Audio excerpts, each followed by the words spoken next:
States of America and to the republic for which it stands, one nation, under God, indivisible, with liberty and justice for all. Thank you. Madam Clerk, take the roll, please. Trustee Guyer. Trustee Spurling. Here. Trustee Youngerman. Here. I missed Trustee Bauman, who is absent. Trustee Marisak. Here. Trustee Brzoska. Here. Thank you. Village President Brawley is unavailable this evening, and Trustee Bauman is also unavailable this evening, but we do have a quorum, and we'll continue on. The next portion of the meeting is the public participation. Any members of the audience like to have an opportunity? No. Anything online? We received nothing online or through voicemail or anything. Thank you. We will close that portion and move on to the consent agenda. I will read the items and then entertain a motion for approval. We have the minutes of the November 12th, 2024 Village Board meeting, accounts payable and summary report through November 25th in the amount of $400,099.97, and the refuse report for October 2024. So moved. Second. Moved by Marisak, second by Brzoska. Take the roll, please. Trustee Marisak. Yes. Trustee Brzoska. Yes. Trustee Guyer. Yes. Trustee Youngerman. Yes. And do you vote when you're? I do. Okay. Trustee Spurling. Yes, thank you, and that carries. Moving on to items for separate action. Our first item is resolution number 2024-060, accepting a transfer of easement agreement from Fox Metro Water Reclamation District for the Route 25 lift station. Director Wolf. Thank you, Trustee Spurling. So this is a kind of a unique and older issue. This agreement goes back for quite some time. This actually originated from the Aurora Sanitary District. This is for the Route 25 lift station. Historically, the village has owned the station but paid Fox Metro for operating the station. So the easement has remained in their name for that time. We have come to an agreement with Fox Metro that we are going to be taking over operations of that station, so therefore we thought it was appropriate to have the easement transferred to the village for that purpose. Just as a reminder, we basically traded off the Jefferson Street lift station, which the village had formerly owned and is now owned by Fox Metro and also operated by them. The reason for us taking over operations at this lift station is that the flows from this station are generated only from Montgomery residents and not from other areas of different villages or cities, so which is different from the Jefferson Street lift station that takes other flows. So a little history behind that. If there's any questions, I'm happy to answer them at this time. So moved. Second. Moved by Youngerman, second by Guyer. Take the roll, please. Trustee Youngerman. Yes. Trustee Marisak. Yes. Trustee Brzoska. Yes. Trustee Guyer. Yes. Trustee Spurling. Yes. That carries, thank you. Moving on to item B, resolution 2024-061, authorizing the execution of an audit closure report. Azavar Audit Solutions, Attorney Julian. Yes, thank you. So if you'll recall, Azavar is an entity that the village has previously engaged that performs municipal utility tax audits. The village did enter into a settlement agreement in 2023 regarding some funds from ComEd. Since that time, they've identified additional corrections that results in additional $6,227.35 that's due to the village. So now the audit is deemed complete, so they're asking that the board approve the closure of the audit, and then that will allow them to remit the remaining funds to the village. Any questions for Attorney Julian? So moved. Second. Moved by Marisak, second by Brzoska. Take the roll, please. Trustee Marisak. Yes. Trustee Brzoska. Yes. Trustee Guyer. Yes. Trustee Spurling. Yes. Trustee Youngerman. Yes. That carries, thank you. Moving on to item C, ordinance number 2101 for the levy and assessment of taxes for the fiscal year beginning May 1st, 2025 and ending April 30th, 2026. Director Maluski. Thank you, Trustee Spurling. So the village must file our tax levy with both Kane and Kendall counties by the last Tuesday in December. At the last meeting, we announced the estimated tax levy. We were initially going to have the public hearing tonight, but with holidays and publishing deadlines, we are moving that to the December 9th board meeting. So tonight, we have the first reading of the tax levy, where staff is recommending the total levy of $3,143,632.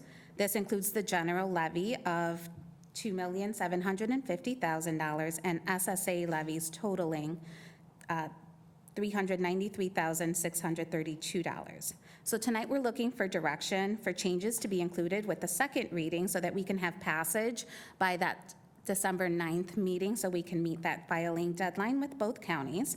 The board had requested additional information, which has been passed along at this point in time. The property tax levy for 2024 is collected in calendar year 25 and funds the fiscal year 26 budget. So property taxes are our third largest revenue stream behind sales tax and income tax, and the taxes help support the general operations of the village, including public safety and public works. And I am happy to answer any questions, should you have any. And I just want to point out, we are not having a second meeting in December, so Yes. that next meeting is it. We will be taking action on that. So any questions for Director Maluski? Comments? I think I said everything I had to say at the last meeting. Are you looking for direction again from us? I am, because we'll have to have the levy passed at that next meeting, so any changes that the board feels necessary to make to the levy has to kind of be communicated today so that we can make those corrections at that second reading for passage. The ordinance, as you have it in front of you, has us levying the maximum that we can, so. So it's just if you want any changes to that, I guess that's what we're looking for. I'll give you new construction and property that wasn't previously fully assessed, and other than that, What we've done in yeah. the majority of the last several years, yeah. I am also in favor of freezing the levy. I think there are many taxing bodies that are going to be raising the taxes on our taxpayers, and I think there are so many people who are still struggling. If we are in a position where we can hold it again this year, that is absolutely my preference. I also think that with the sales tax the sales tax on the groceries that the state is looking to implement a year out from now, so January 1st, 2026, we still have another year to see how that could potentially affect us. But I also feel that we are in a good financial position as of right now. I won't say that we certainly, next year is a whole different ballgame. I'm open every year to think about this. But at this point, I think that people can still use a little bit more relief. So I would like to freeze it. I'm in agreement with Trustee Sperling and Trustee Youngerman. The background, like the additional growth, new construction, improved assessments, but beyond that, I'm in favor of holding it. Do we have that number? I'm sorry? Do we have that number, the additional, the new? 34,000? Yes, so if we looked at just levying the additional amount, that's $34,770 more than the prior year's levy. So that would be a total levy of $2,528,176.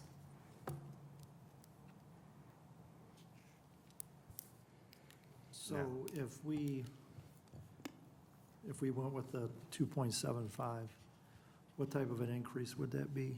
Because I understand the way it works. I mean, if we do a 3.4 increase, it doesn't mean that people's taxes are going to increase 3.4% Yeah. to the village. It depends on a lot of variable factors, but what, did you calculate that number? So we project at the 3.4% that the village will see a total of $120,000 roughly. Okay, And do we know what that would relate to per 100,000 on a house? If we're looking at residential, the residential impact, what we had calculated that to be was about $10 per household. For the year? Yes. Okay. So are we in a good position where we can forego this 120,000? I mean, do you feel comfortable doing that? Do we have some place where we can either cut or save 120,000? Or are you saying that you need this 120,000 based on projections for the upcoming year? My recommendation will always be to take as much of the levy as possible. We have obligations related to police pension, to other obligations that always need to be met. Next year, we're looking at rolling out a buildings and facility management program because our buildings continue to age. Our police department is going to be about 20 years old in the very near future, as well as Village Hall. It is time to upgrade some of those mechanical systems. There are requests for additional personnel, equipment, vehicles. Our needs don't seem to go down, so. The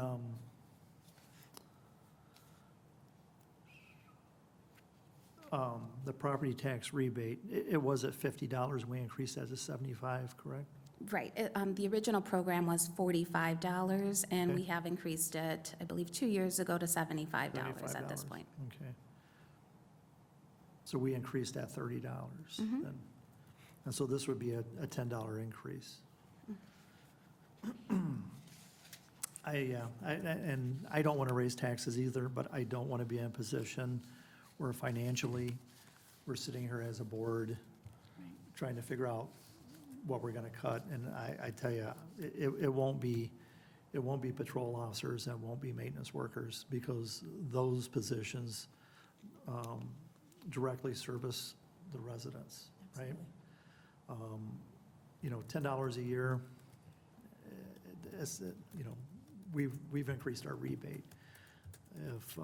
And I'm really surprised that more people don't take advantage of that. And to me, that says that they don't take advantage of it is because they don't want or need the money, right?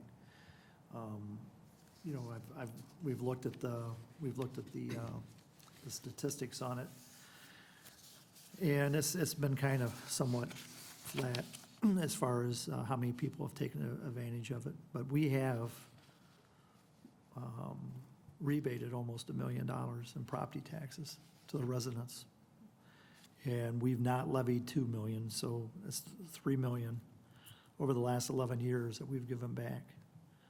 So I kind of agree with Director Maluski.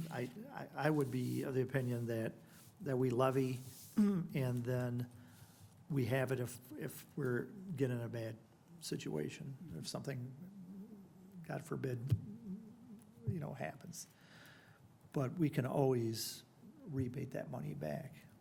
We could always reduce the levy in the future. You don't have to always increase it. You can decrease it, right, the levy? You don't have to increase it from what you levied the year prior. Yeah, the levy is our request to both counties on what we're asking for. So they put that through their equation, and that kind of spits out without the PTEL Right. limiting law Yeah. with what that should So be. we could levy the 2.75 this year, and the next year just levy 2.5 if we wanted to. We don't always have to go up. We can always back down on that number. But, yeah, I know that we did it, I don't remember what year it was, that we increased it. I think it was 2 or 3 years ago, I can't Yeah, remember which year. when was that? Yeah, I'm not seeing it right off. I want to say it was like 2017 or 2018. Yeah, it was a ways back. Around that time frame, Yeah, or 21. so yeah, 7 years ago. Wow, I thought that was just a few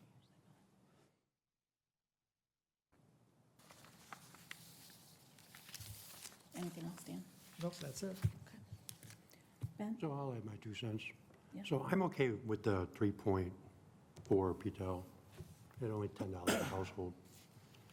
As somebody who managed budgets for many years, it's pretty stressful when you're working under budget constraints as a manager. I know how all you guys are feeling. I don't want to leave them in that position where if something happens and they can't fund it, I'd rather be in a good position. The other thing I would add to Dr. Maluski and to our department heads, which obviously you have 3 people here out of the 5 of us who said we'd like to freeze it. When it comes time to present the budget to us, I'm going to be looking for a lean budget. I feel like this year's budget was, for lack of a better word, had a little bit of bloating to it, or. Fat? Thank you. Yeah, so I'm going to be looking for a pretty lean budget coming our way. Like I said, I'm willing to do this year, and let's see where it's at. Next year is, that's a different situation. We'll see where we're at. But at this point, I think because we've been able to do so much, and we did a lot this year with adding personnel, and really, I felt like there were a lot of wants in this year's budget. So I'd really like to see a very lean budget. That's my expectation, me as an individual. I'm not speaking for the board, but that's my expectation. That's what I want to see, to make sure that we can still pull off doing a tax rebate, and that this was an actual good move to freeze the levy. Go ahead, Steve. I think one of the things that we're not necessarily looking at properly is we're always talking about the residential sector and the tax burden on the residential sector. If we want to be able to keep freezing the levy and not having increases, we've got to concentrate on manufacturing, industrial, retail, and commercial. And I think we need to, as a board, we need to direct staff and say, okay, these are the things that we're interested in, and that we have land that's developable and in TIF districts and has growth opportunities.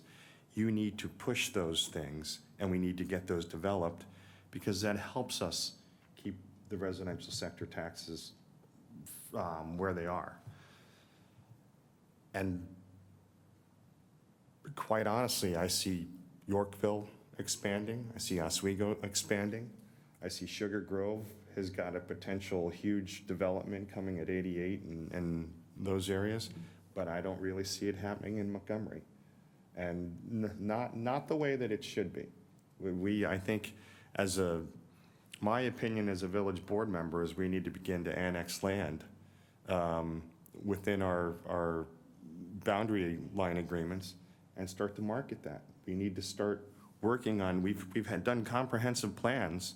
I've been a board member for 12 years. We've done comprehensive plans for 12 years. Let's really start to put emphasis on those plans so we can make them happen.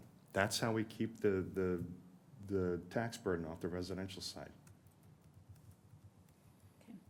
Any last comments? No, Dan? I agree with Trustee Youngman. We touched on this on the last board meeting, too. Yeah, I agree. I mean, rooftops, one service, I mean, we don't get a lot. With $250, $300 on average, a residential property. And as far as I'm concerned, I could care less if we build another house in the village or not. We need to market, I agree, we need to market what we have and market for retail and commercial and industrial.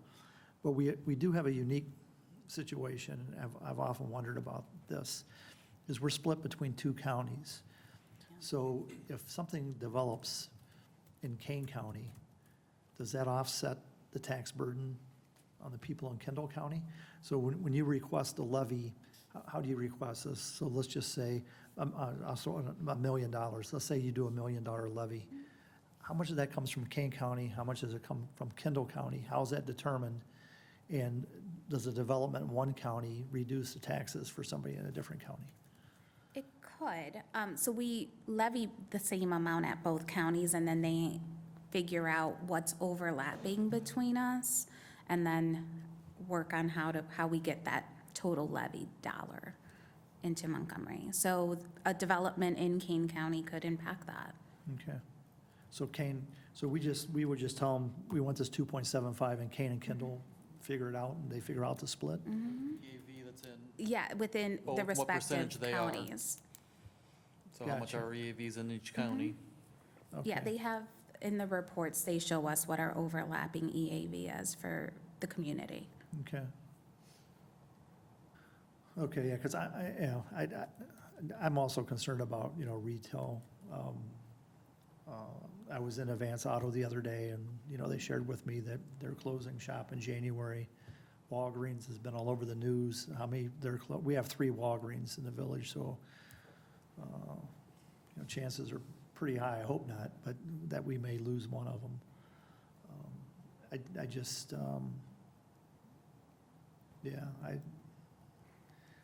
for $10 a household, I mean, yes, it's money, but it's not a lot of money. I would be more than happy to pay that $10 to make sure that when I call 911, a police officer shows up to my house, or my leaves get picked up, or my street gets plowed. Leaves get picked up timely, street gets plowed timely. It's gonna happen eventually. But I don't wanna go back to the days where it took forever for leaf pickup. It took forever to get a plow truck to go down your street. And that was because we didn't have the staff at the time that we needed to have for the lane miles, or for the number of residents that we have, to give them the services that they should receive, right? Because they pay taxes.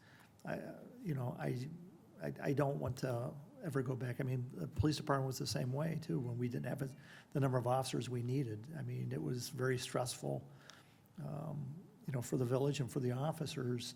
That, I mean, what are we gonna do if we get too many calls? Well, yeah, you can call in another agency, but still, I don't want to be in that position. And $10 a year, if people really want it, they get it back through the tax rebate. It's a good point. I hear you. Yeah, It's a good point. so. And the thing is, it's never a good time.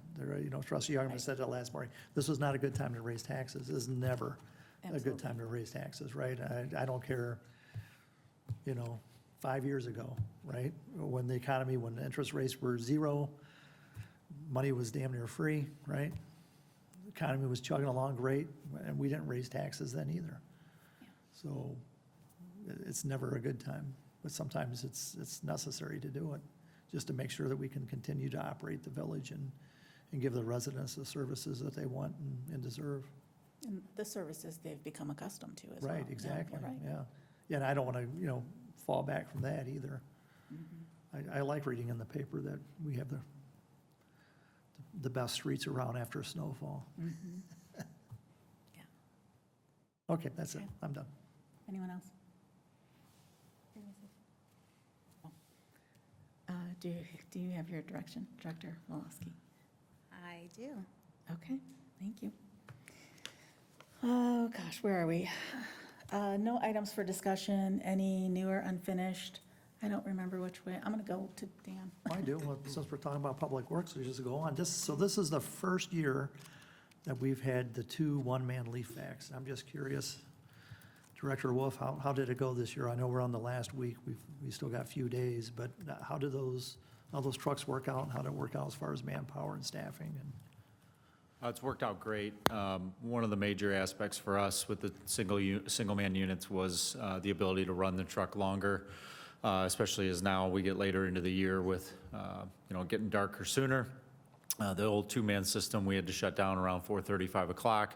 So we're able to expand upon that till 7 PM when our noise ordinance kicked in. So, real quick in my, assessment, it was a great investment for this program to be able to utilize the single-man unit, and not only for the operation aspect of continuing longer into the evening, but also the safety that I feel like we can't put a price tag on from keeping our employees out of the elements and protecting them inside the cab versus riding on the back of the machine. So it's been great.